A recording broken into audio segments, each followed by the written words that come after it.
സാധാരണ ഏതൊരു നിയമമാണെങ്കിലും അതിന്റെ ഭരണഘടനാ സാധുത ചോദ്യം ചെയ്ത് കോടതിയിൽ കേസ് വരുമ്പോൾ എനിക്കൊരു മുഴക്കം വരുന്നുണ്ട്. ക്ലിയർ ആയിട്ട് കേൾക്കുന്നുണ്ടോ? അത് കോടതി പ്രാഥമികമായിട്ട് പരിഗണിക്കുന്നത് രണ്ട് കാര്യങ്ങളാണ്. ഒന്ന്, ഈ നിയമം പാസ്സാക്കിയ സഭയ്ക്ക് അതിനുള്ള അധികാരമുണ്ടോ? വഖഫ് സംബന്ധിച്ച് നിയമം പാസ്സാക്കാൻ പാർലമെന്റിന് അധികാരമുണ്ടോ എന്നുള്ളതാണ് ആദ്യത്തെ ചോദ്യം. അത് ആരും അതിന് സംശയിക്കുന്നില്ല. വഖഫ് നിയമം ഇതുവരെ പാസ്സാക്കിയിരിക്കുന്ന പാർലമെന്റാണ്. ഇപ്പോഴത്തെ ഭേദഗതി പാസ്സാക്കാനും പാർലമെന്റിന് അധികാരമുണ്ട്.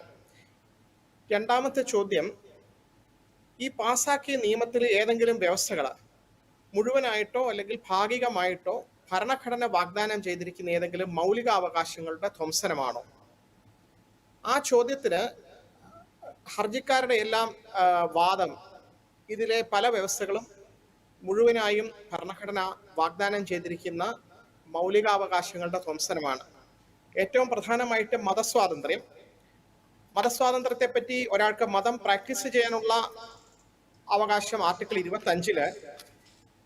ആർട്ടിക്കിൾ 26-ല് പറയുന്നത് മതപരമായിട്ടുള്ള സ്ഥാപനങ്ങൾ നടത്തിക്കൊണ്ടു പോകാനുള്ള അധികാരമാണ്.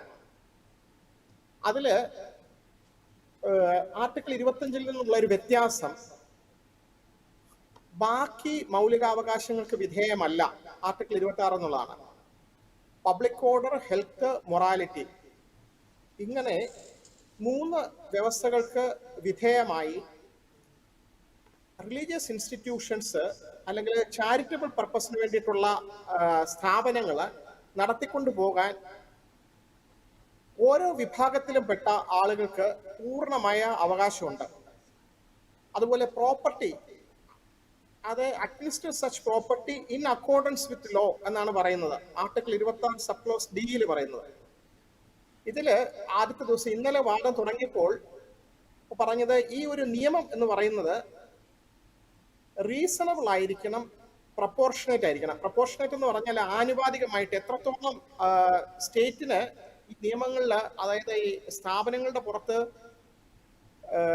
നിയന്ത്രണം വേണമെന്നുള്ളത് അപരിമിതമായ അധികാരങ്ങളാകാൻ പാടില്ല. ഇപ്പോൾ വഖഫ് അമെൻമെന്റ് ആക്ടില് ഗവൺമെന്റ് ഒരുപാട് ഈ മൗലികാവകാശത്തിൽ കടന്നു കയറുന്നു. മുസ്ലിങ്ങൾക്ക് അവരുടെ ചാരിറ്റബിൾ പർപ്പസിന് വേണ്ടി നടത്തുന്ന വഖഫ് പ്രോപ്പർട്ടി അഡ്മിനിസ്റ്റർ ചെയ്യാനുള്ള അവകാശത്തില് ഗവൺമെന്റ് കടന്നുകയറ്റം വളരെ കൂടുതലാണെന്നുള്ളതായിരുന്നു ഒരു പ്രധാന വാദം. അത് ഭരണഘടനാ സാധുത പരിശോധിക്കാൻ കൂടുതൽ സമയം വേണ്ടിവരും. അതുകൊണ്ട് സുപ്രീം കോടതി പറഞ്ഞത് സാധാരണഗതിയിൽ സഭയ്ക്ക് നിയമം പാസ്സാക്കാനുള്ള അധികാരം ഉണ്ടെങ്കിൽ ഒരു നിയമത്തെ അതിന്റെ പ്രാഥമികമായിട്ടുള്ള സ്റ്റേജിൽ സ്റ്റേ ചെയ്യാറില്ല. നിയമത്തിന്റെ സാധുത പരിശോധിച്ച് വേണമെങ്കിൽ അത് ഭരണഘടനാ വിരുദ്ധമാണെന്ന് പ്രഖ്യാപിക്കാം, അല്ലെങ്കിൽ ഭരണഘടനയ്ക്ക് വിധേയമാണെന്ന് പ്രഖ്യാപിക്കാം.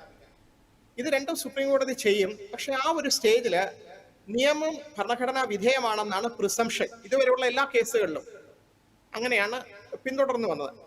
ഇന്ന് സുപ്രീം കോടതി ചീഫ് ജസ്റ്റിസ് ഒരു കാര്യം പറഞ്ഞു, നിയമത്തിന്റെ സ്ഥിതി അങ്ങനെ ആയിരിക്കുമ്പോൾ തന്നെ ഞങ്ങൾക്ക് വേറൊരു കാര്യം എൻഷുർ ചെയ്യേണ്ടതുണ്ട്.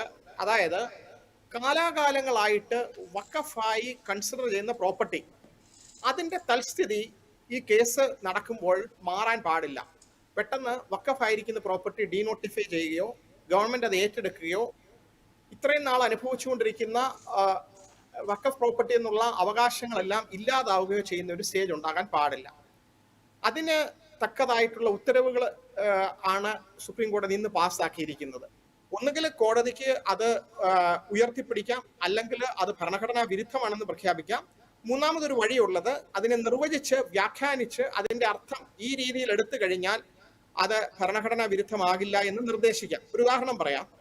വഖഫ് ബൈ യൂസർ ആണെങ്കിൽ മുന്നോട്ട് മാത്രമേ അത് ഇല്ലാതാകുന്നു എന്നാണ് ഈ നിയമത്തിലെ അമെൻമെന്റിൽ പറയുന്നത്. ഇനി മുന്നോട്ട് വഖഫ് നാമ വേണം, ഒരു ഡീഡ് വേണം, രജിസ്ട്രേഷൻ ഉണ്ടെങ്കിൽ മാത്രമേ സാധുതയുള്ളൂ.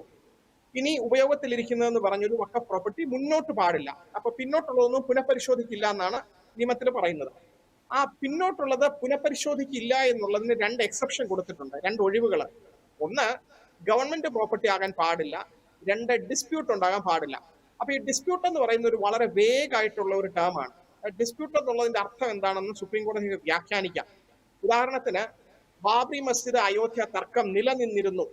അപ്പൊ ആ തർക്കം നിലനിന്നിരുന്നത് കൊണ്ട് പ്ലേസസ് ഓഫ് വർഷിപ്പ് ആക്ടിന്റെ കീഴിൽ അതിലൊരു എക്സംഷൻ കൊടുത്തു.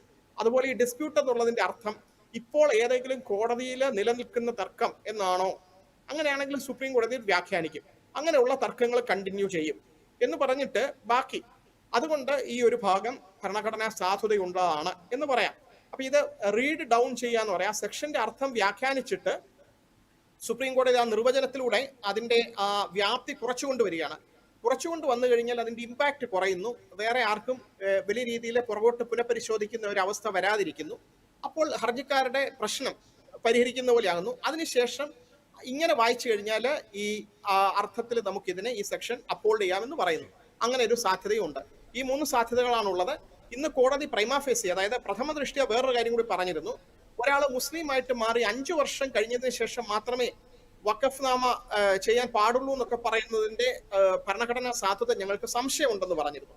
അതുപോലെ തന്നെ ഈ വഖഫ് കൗൺസിലിലും ബോർഡിലും ഒക്കെ അമുസ്ലിങ്ങളെ എന്തിനാണ് മെമ്പേഴ്സ് ആക്കുന്നത് എന്നുള്ളതും സുപ്രീം കോടതിക്ക് നല്ല സംശയമുണ്ട്. അത് പ്രാഥമികമായിട്ട് ഇപ്പോൾ അതിനെ കുറച്ച് ഒബ്സർവേഷൻസ് ഇട്ടു. ഇന്ന് ഇടക്കാല ഉത്തരവിൽ ആ ഒരു കാര്യം വന്നിട്ടുണ്ട്. ബാക്കി കാര്യങ്ങൾ പരിശോധിക്കുന്നേ ഉള്ളൂ. അത് വിശദമായ വാദം കേൾക്കുമ്പോൾ അറിയാം.